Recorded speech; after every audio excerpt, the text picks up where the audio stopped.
little while ago when MatPat uploaded his goodbye internet video. I watched it and I thought it was very powerful. But a lot of people messaged me, replied to comments and stuff, and commented on other videos. Like, why aren't you reacting to this? And it just didn't even pass through my mind whatsoever as something that I could react to, because it was a very personal video. It was very emotional. And just to have me sitting in the corner, not really able to add much because he's just explaining his own personal journey and how he's felt about the work that he's done over the years, didn't feel right. And realistically, there's only one thing I can say. There's only a few thoughts I could really have for that, which is he's been working for a really long time. He's been doing it for a long time. He has so many people that look up to him. And honestly, I hope he has a great retirement, and I hope that whatever he does next is just as fulfilling as this was. But for other game theories like you're playing video games wrong, I mean, I think there's a lot that we can say about that. So let's have a look and see what this one's all about. So as host of Game Theory, I've been teaching through video games since 2011. But what about just teaching video games? Oh my god, I've also had my channel since 2011. I'm as old as MatPat. Don't worry, guys, I'm not retiring yet. I've got so much more things to do.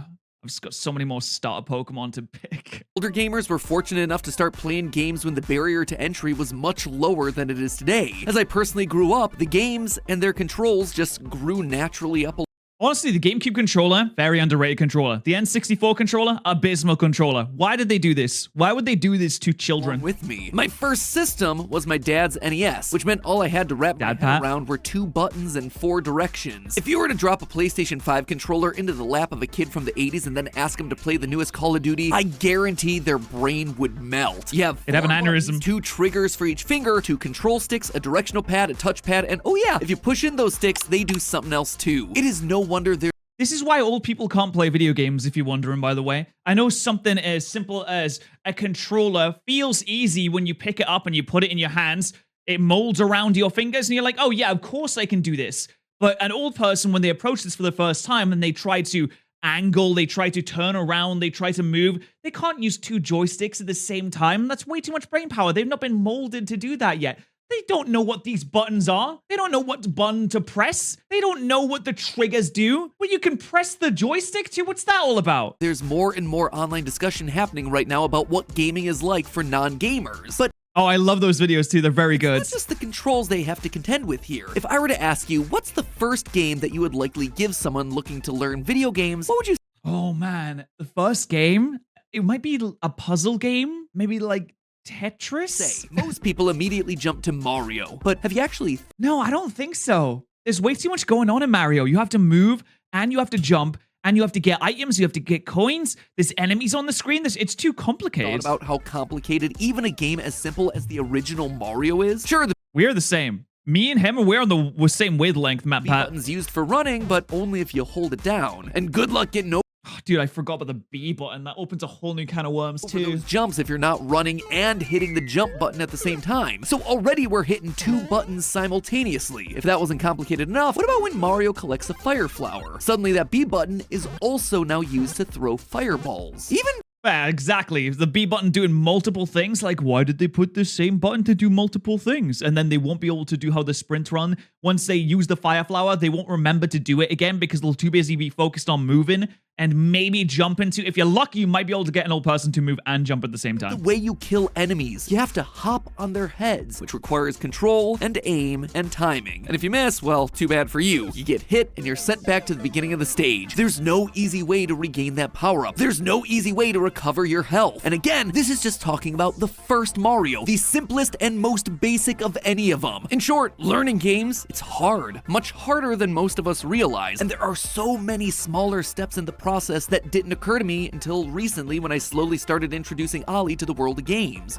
Which is why the first game that anyone should play is Doki Doki Literature Club. Why this episode exists. I want to give a basic 10-step guide on how to introduce someone, young, old, or otherwise, to the world of gaming. It even comes bundled with take notes. introductions along the way. It's not perfect by any means, but it is based on my research and my personal experimentation with Ollie, aka my personal child experiments on my own prodigy. Our game time together. And at the Aw, it's adorable. First step in starting a discussion on how to make this world of gaming a bit more open and inclusive to anyone who might be looking to try it. I'd also I'm gonna teach my encourage you cat as we this. go through this 10-step process to leave a comment down below with your own personal game recommendations or any personal experiences that you or a loved one's had as they've gone through a similar journey. So with all that being said, this one feels appropriate for the intro where we had Mario run across a bunch of video game consoles. We're getting the old intro? 2012, roll that one.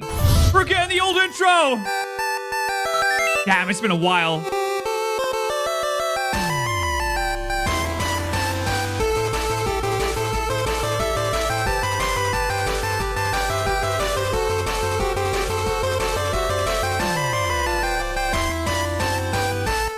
I missed that one. Oh no, 8 theories remain. Oh jeez, there's not many left. Hello internet, welcome to Game Theory, the show that's been ruining your gaming childhood for 13 years, so today I'm gonna try to build up a couple of new gaming childhoods. Like I mentioned before, Ollie's just started showing interest in games, which is awesome, but it also puts a lot of pressure on me as a parent Very to be a cute. good steward for his journey. That's so cute. Oh my What game god. should I have him play first? Should he be starting with the games that I most enjoyed as a kid, or is that gonna risk him getting frustrated if they're all too difficult? We could always I saw a post on the internet many years ago about a person that was introducing their child to games in the same way, and they do it by introducing them very slowly to all the games that they played when they were growing up. Obviously, you do it a little bit faster. It's not like you have to wait 5 years for the next game console to come out. So you can start them with like a Game Boy game, and then they can play a GBA game. And then they can play Game Boy Advance SP, and then they get to Nintendo DS, etc., etc. And you can kind of introduce them to the games in that way. Also, that means that you can have shared experiences because you're playing the same games,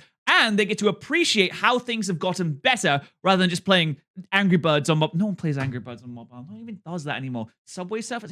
What's the mobile game that everyone's playing now? PUBG? always try kids games, but from my experience, a lot of those aren't exactly the best entry-level games. Like the recently released Bluey game. It's designed to be baby's first video game experience, and yet it fails as both a game and as a teaching tool. Also, Damn, that's rough on Bluey. I will say, these graphics are nice though. Sorry, Matt Pat, I'm covering your face. speedrunner strat here. Oh, whoa, no, apparently not. So I decided to dig in, do my own research to see what information exists out there. And I was surprised to see just how many people were having the same question as me. Not just from parents trying to get their kids into gaming, but also adults who never experienced gaming before and were trying to break into the hobby. So today we're creating a step-by-step guide, a curriculum, if you will, on how to go from total noob to totally epic. Crack open a cold bottle of Mountain Dew and let Jesus Christ, oh my the god. Doritos waft into the room, my friends. It's feeling very 2007 right now. Professor Matt Pat's in the building, and How to Be a Gamer 101 is now in session. Let's start by walking through my thought process in designing this gamer guide. While researching for this episode, I stumbled across Is this going to be a book that he releases? amazing book called Learn to Play by Dr. Matthew White, a professor whose life work is dedicated to teaching, psychology, and game design. While the book mostly focuses on teaching game developers how to build better tutorials, there was so much fascinating stuff in here about the psychology of gamers and how people learn that it proved to be an invaluable resource for this particular episode. For instance, when learning something new, be it calculus, a new language, or a new skill, our brains can only really handle so much new information at one time. If we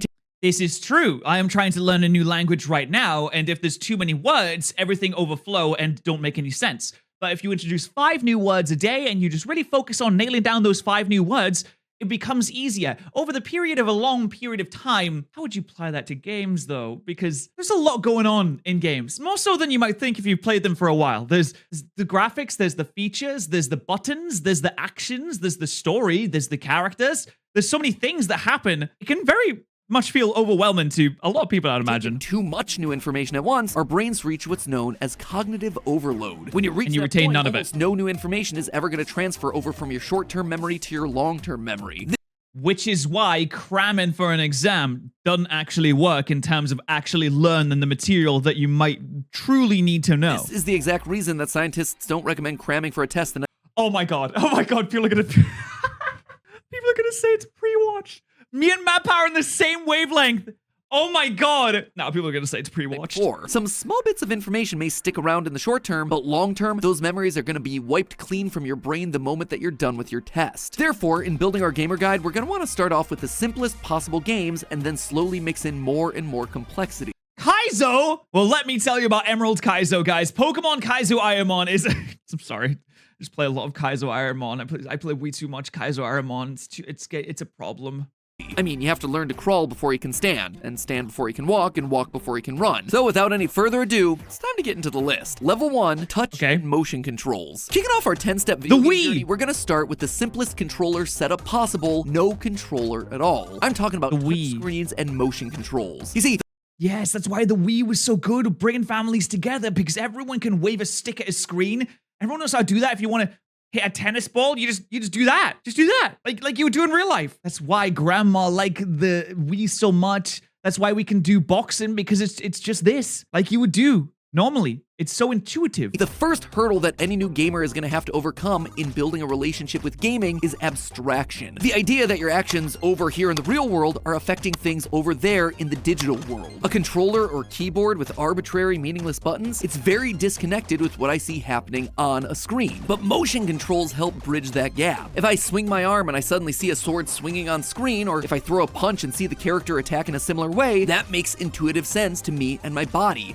However, this is a problem, because if you put the VR headset on grandma, she will fall over. I had a video of my gran wearing a VR headset on Christmas, and they just do it. They just walk into walls. It's very silly. Screens also have a sense of immediate direct feedback, but also come with a slightly different benefit. They don't require dexterity. Holding controllers, hitting buttons, it's precise work that requires trained fine motor skills. But to be a gamer, you have to have 19 dex at least. You can maybe get away with 16, but it's pretty low. Happening swiping at a screen, it's actually much less demanding both cognitively and physically. That being said, I do want to put up a few major red flags here for younger gamers. Watch exposure time to all these screens. When it comes to screen time, the American Academy of Pediatrics recommends that children are completely kept away from screens until at least 18 months old, with video— Yeah, duh. What? A year old? Why are you giving can a year-old baby even comprehend what a screen even is? Video calls being the only exception. We all know the horror stories of iPad kids. Personally, for Steph and I, we kept Ollie away from screens for a full 2 years. And when we did eventually open the door, it was only through very heavily curated education-based apps that we controlled for very short periods of time. Hey, that's some good parenting. The Academy recommends no more than 1 hour of screen time per day until the age of 5. We've found a lot of success with a daily max of about 30 minutes. As far as games to play, I cannot recommend anything more highly than Khan Academy Kids. It's a free app with educational games ranging from reading to memory to math and 0 microtransactions. There's also— It's no apps, ads, and no subscriptions? Who is this made by? Was this made by Mr. Beast? Which philanthropist made this? Paths that follow your child's progress based on their skill level in early learning topics. Other honorable mentions here that cover a broader range of ages: the Jigsaw app, which just offers a lot of free puzzles that can be customized to be easy, hard, or anywhere in between. Polygram. That's cool. A fantastic tangram game, provided you pay a couple bucks to get rid of the ads. And lastly, there's the suite of Lucas and Friends apps, which cover everything from puzzles and coloring to math and spelling. Basically, the games don't have to be all that much of games as much as experiences. This is how you make your parents gamers, chat. Tapping a screen drives some form of action. And when it comes to motion controls, I think we're all probably familiar with the winner here, Wii Sports. It is the 4th game of all time for— and it is so good. It was the pioneer and opened up gaming to a new generation, both young and old. Newer titles like 1-2 Switch, yeah, they're okay, but not nearly as good in terms of simple one-to-one gameplay. I see a thing, I do the thing, it works and makes sense. Level 2, joystick or D-pad only. Alright, so with the newfound knowledge that you can affect a— Make them play fighting games. Just the joystick. World, it's time to put away the iPads and Wiimotes and move up to the actual controllers. Snake. When looking online for recommendations about what age to start someone console gaming, 4 to 6 tends to come up the most. It's around this age that kids are first able to develop the physical dexterity to do things like buttoning and unbuttoning shirts for themselves, meaning— Yeah, I struggle with that still to this day, man. My 12 dex, not that great. That they should also be able to hold a controller and press a button at the same time. So if your player's old enough to be dressing themselves, then I'd say you should be able to move up to the next level of gaming console. That's because sometimes you button it into the higher hole and then the whole thing's wrong, and then you have to unbutton everything. You have to start again. It's just a hassle.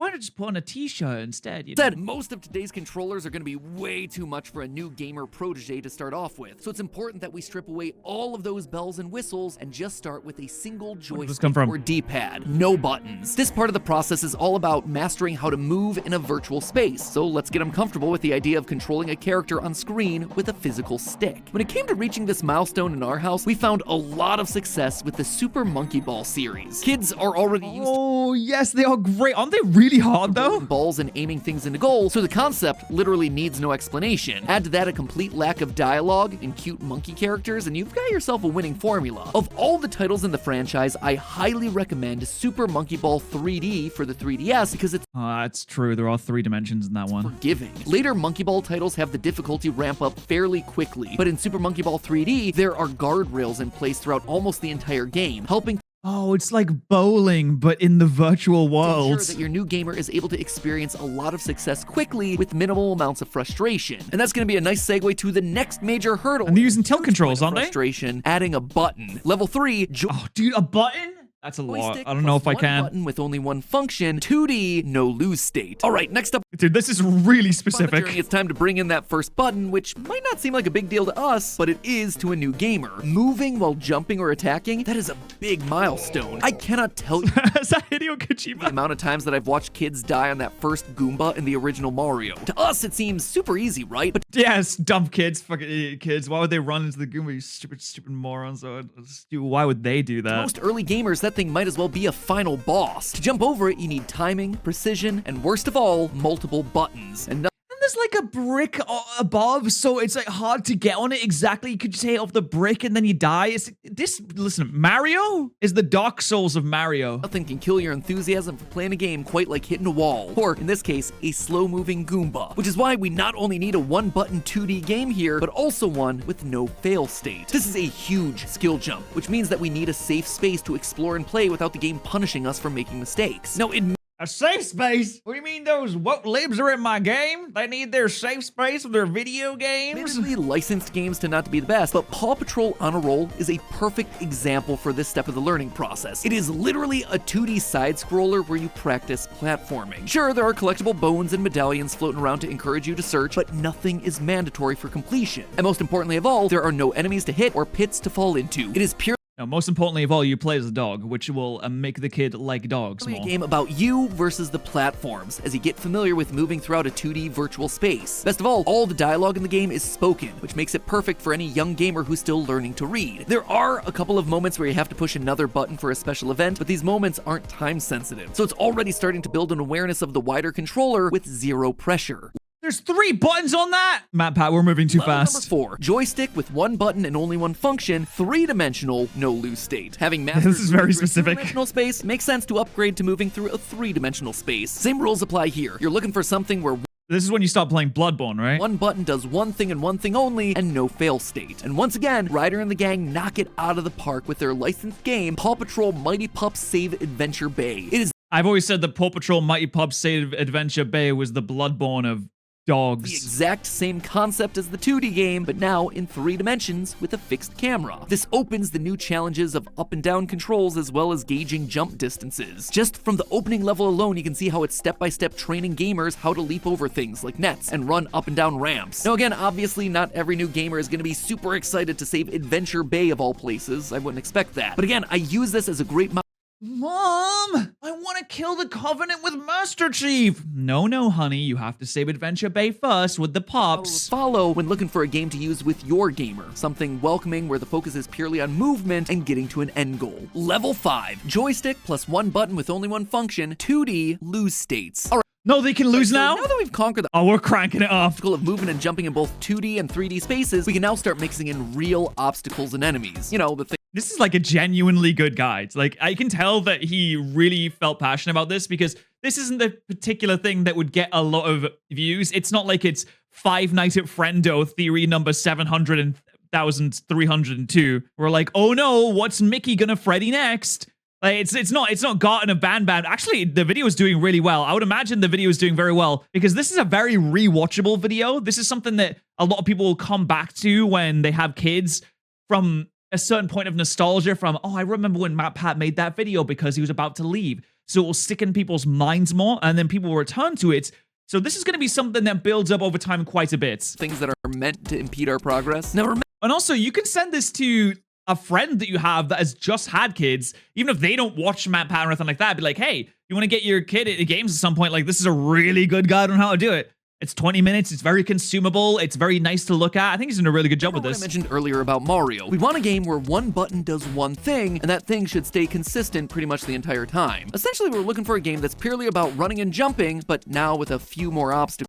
What's wrong with his eyes? And there is no game that fits this mantra better than our favorite blue blur, Sonic Gibble. the Hedgehog. Oh. Specifically, the Sonic Origins collection. You see, there are two brilliant things about Sonic that really make him stand out for this part of our training. The first is that in one button press, you are both jumping and attacking at the same time by turning into a spin ball. Unlike Mario, True. who's always vulnerable and has to land on an enemy's head to defeat it, by jumping, Sonic is not only moving, he also has a chance of killing whatever he touches. Secondly, Sonic's ring system is a game changer. Rings are plentiful, and as long as you can quickly scoop up one more ring, you're good to go. There's no searching for more life, no need for extra power-ups. As long as you prioritize getting that ring after getting hit, you are practically invincible. That said, obviously Sonic games tend to get fast, This is how Sonic kids are created. We should be very careful about this. and that makes them hard. But that also gives new gamers a sense of momentum and forward progress. It's exciting to hit those springs and go through those ramps. We should be considering to ourselves, do we really want more Sonic profile pictures on Twitter? Is this something that would benefit us, humanity? And over time, their reaction speeds are going to pick up. The biggest hurdle of Sonic, honestly, are the Dr. Robotnik bosses. But again, Sonic's team has a solution in the form of one of my favorite gaming characters of all time, Tails. Tails is invincible, so as long as you take control over Sonic and just avoid the boss while hoping to recover the lost rings, it gives your new gamer a chance to practice against a big bad with less frustration. And beating a boss on their own, that feels like a big achievement for their gaming journey, boosting confidence immediately. This is honestly how Ollie's been able to beat the entirety of Sonic's 2 and 3 almost by himself at this point. As an extra bonus for the Origins collection, it does away with lives and continues, allowing your new gamers to focus on practice and getting better as opposed to tedious progress loss. Level 6, joystick plus one button with multiple functions. Now,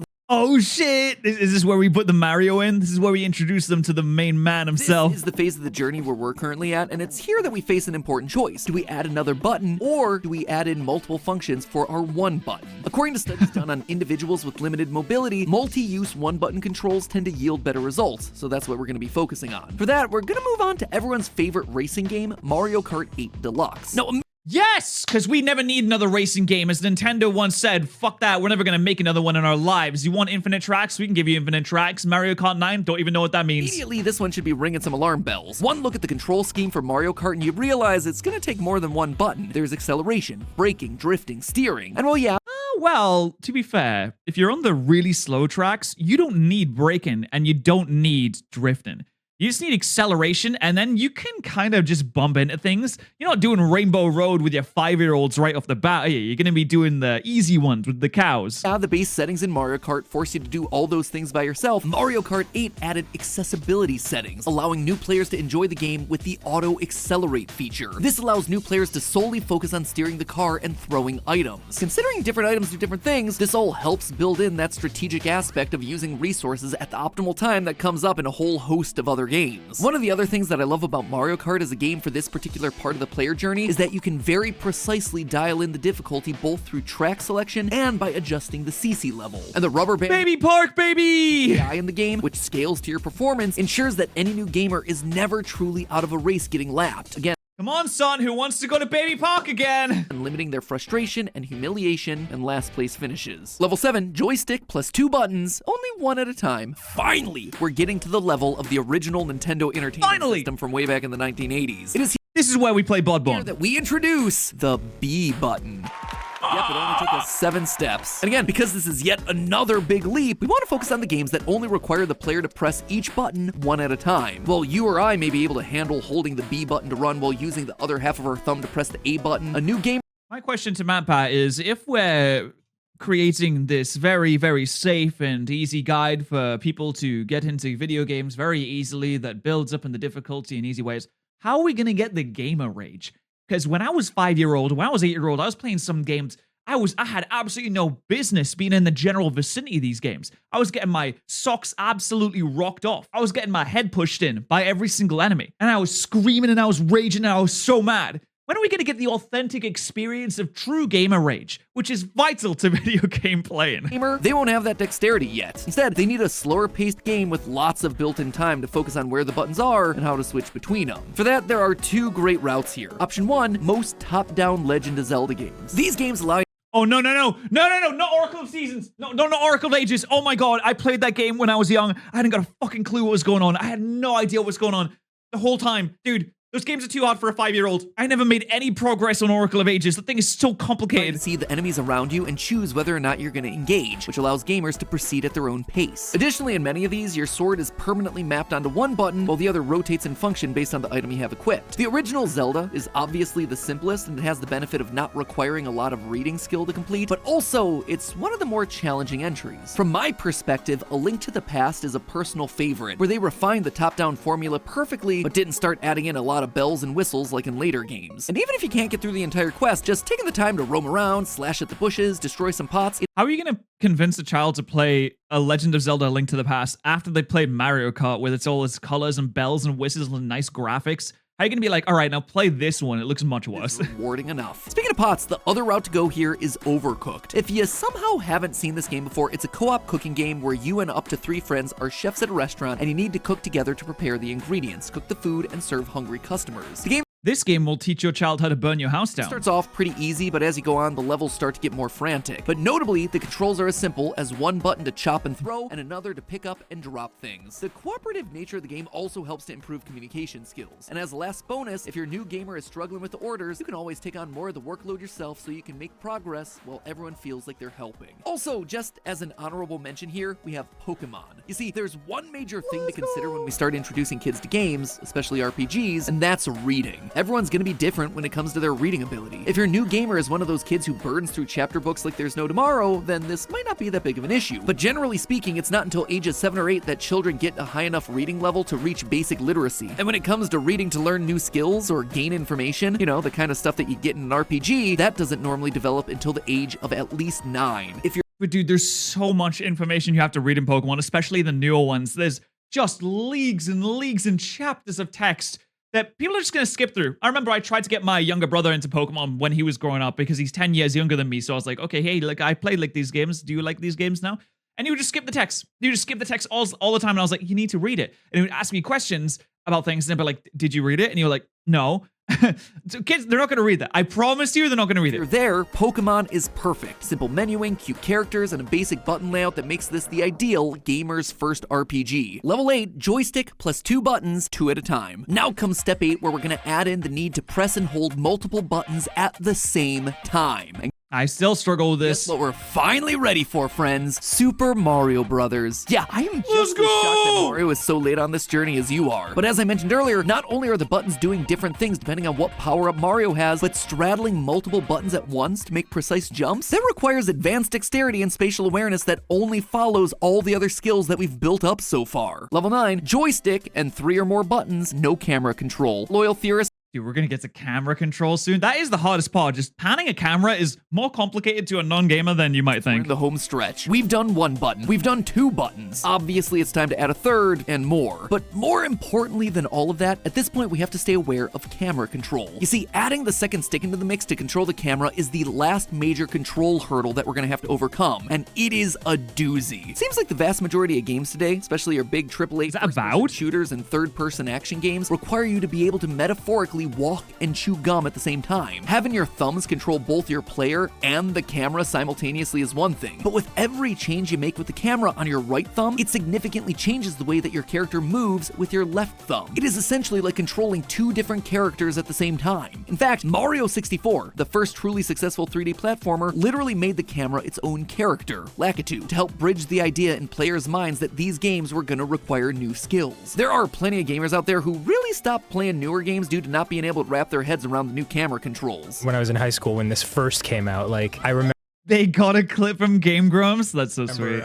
Seeing it like on display at like an electronics store and just being like totally overwhelmed. So before we add in that 2nd stick, let's just That's cute. I mean, Danny from Game Grumps is like 40-something years old, so that makes sense. The final game with more buttons in a 3D space where the camera work's done for us. I recommend Super Mario 3D World. It has all the challenges of the 3D games that'll come later, but without overwhelming you with camera controls. Level 10, 2 joysticks. And so we've arrived. Let's go! The final step, adding Bloodborne! a 2nd stick. And it's here where everything comes together. The multiple buttons that do all the things at different times, 3D environments with fully controllable cameras, lose states, precision, and a place to learn without being at a Soulsborne level of difficulty. Oh, wow. Well, what if it was, though? For this, I have 2 recommendations. The first is a game franchise that only recently relinquished Pokemon? the camera to the player, and one that's near and dear to my heart, Pokemon. Pokemon Sword and Shield, but especially Legends Arceus, are Pokemon's first foray. Some people are going to be so mad that he's recommending Sword and Shield. Like, no, that's the dog shit one. You can't play that.